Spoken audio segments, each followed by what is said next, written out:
Силер көмүрдүн немесин тартканда эмне пайда чыгат? Силердин колуңардан эчтеке деле келбейт. Сиз ойлой албайсыз, ачык эле айтайын, макулбу байке? Себебин билесиңер да, эмне экенинчи?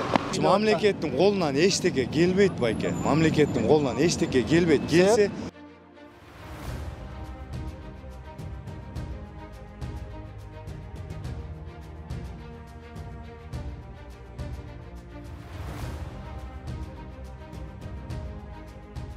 Кыргыз көмүр мамлекеттик ишканасынын алдында Кара Кече филиалы милдети көмүрдү казып, жүктөп, антимонополия коюп берген 1330 сом менен эле сатуу. Ушуну менен чектелет. Кыргыз көмүргө таандык болгон машинелер жок, водительдер жок. Анын бардыгы жеке фирмалар. Кыргыз көмүргө таандык болгон топ базалар жок.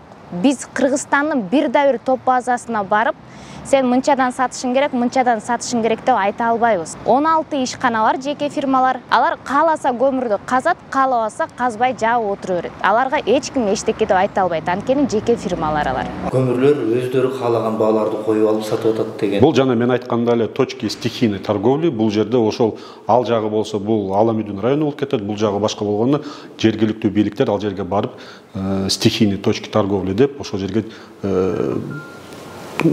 соода бөгөт коюш керек да.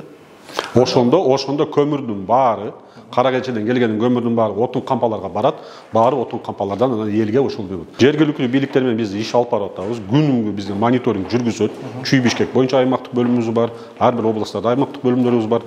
Ошол жумушчу топтор түзүлгөн.